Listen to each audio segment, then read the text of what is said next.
Hey everyone, in today's video I'm going to be discussing and showing you the various different options for materials you can use to build raised beds from, and why I've changed from wood to concrete. So let's get to it.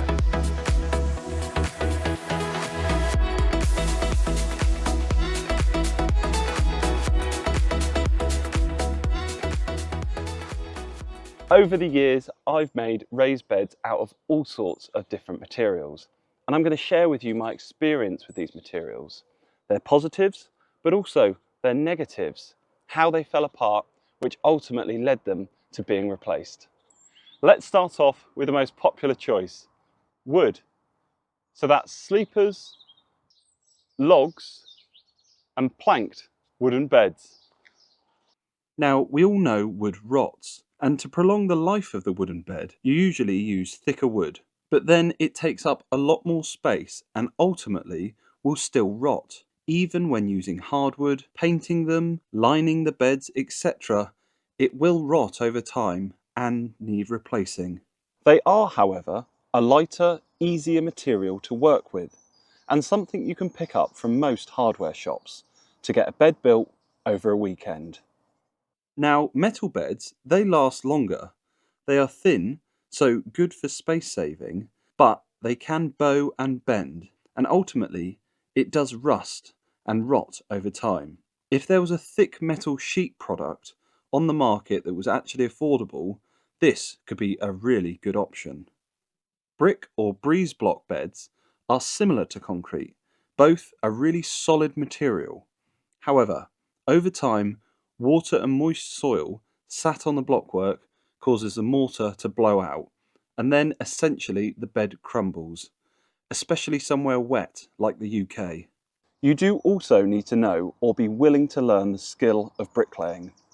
They are tough beds though, and you can utilise the holes in the blocks to add plant supports or frameworks, and if done properly and looked after, repointing when needed, they can last a lifetime. Now, plastic beds are very light and can be cheap, but usually after a few seasons become brittle and break.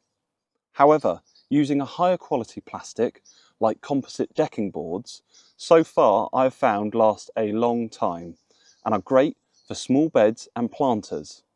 However, they are very expensive and on larger, longer beds need a lot of support as they bow under pressure. It's a fairly new product, so I'm unsure on its ultimate lifespan. And now to why I'm starting to favour concrete boards over the other materials. And if you're interested, I've done a video on how you can build yourself one. I'll leave you a link in the description below. To be fair to the other materials, let's start off with the negatives. Now, concrete is heavy and it takes more time to build the beds, and you may need more specialist equipment like a disc cutter to cut the boards and posts down to size. But I do think it's worth it. If you understand how to put a fence up, you can transfer those skills to building this bed. There's lots of advantages I have found with the concrete beds, and the major one is they last longer, a lot longer. Concreted in concrete posts with concrete gravel boards are solid. Once it's in, it's not going anywhere. It all sits together really firm. It's incredibly durable. It doesn't rot like wood, it doesn't bend like metal, and it doesn't crumble like blockwork. Concrete gravel boards are designed to have soil and moisture sat on them, as they are used on boundary lines to hold soil and prevent moisture rising to rot wooden fences. I've also found concrete beds harbour less pests and diseases, as with wooden beds you find slugs, snails and earwigs and other pests hiding within the wood. And as wood is a porous material, it can become a breeding ground for different fungi and bacteria, which can infect your crops and ornamental plants. Concrete also absorbs heat during the day, which is a fantastic feature, as in turn it warms the soil, encouraging faster germination and growth for your plants. I've chosen pre-formed concrete with this brick design on, as I like using these pre-made boards as they are thinner than your usual blockwork, so you can fit more beds in your area and you're not losing out on growing space inside the bed either. For instance, a wooden sleeper that would last around 15 years is usually going to be about 15 centimetres thick, whereas this is about 5. So although on a small scale it doesn't sound like a huge amount of difference, but losing 10 centimetres all around the bed and the pathways certainly adds up. So for a wooden sleeper of this 6-foot size, you're going to be paying between £20 and £30, whereas these concrete gravel boards are between £15 and £25. They're made from a strong concrete mix and reinforced by metal rods inside to prevent them from breaking, which adds to their strength. Concrete centre posts and corner posts, once again metal reinforced. These are 2.4 metres long, so I typically can get 4 posts of 60 centimetres out of each post, which makes it cost effective. Now onto the cost of it. For a square wooden sleeper bed of this size, so 4 full lengths of 6 foot, the lowest end cost I could find for softwood sleepers was £128, and for hardwood was nearly £200. That's sleepers, posts, screws and concrete to fix the posts. As a comparison, this concrete bed would cost £119 at its lowest cost, and a large cost of this bed is the corner posts, as they are a lot more expensive than the middle posts.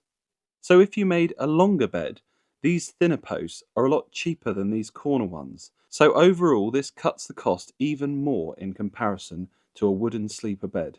So not only is there a cost difference, the concrete is thinner, so you can maximise your space by getting more or deeper beds in your garden. The concrete lasts a lot longer, so once it's in, you're not going to need to replace it, and concrete is not going to hold pests and diseases that wood can. So visually, concrete beds are not to everyone's taste, and I'm under no illusion, eventually the concrete will erode. However, the speed of that erosion is going to be a lot slower, so much so that I believe if you build yourself a concrete bed, it will last you a lifetime, and maybe even the next generations. That's it for this video. Hope you found it educational and entertaining, and it shed a little bit of light on the various options of materials you can use to build your raised bed from. Don't forget, before you go, to do all those good things. By liking, commenting, subscribing and sharing really does help this channel grow, and it's much appreciated. So until the next time, I'll catch you on the next one. Cheers.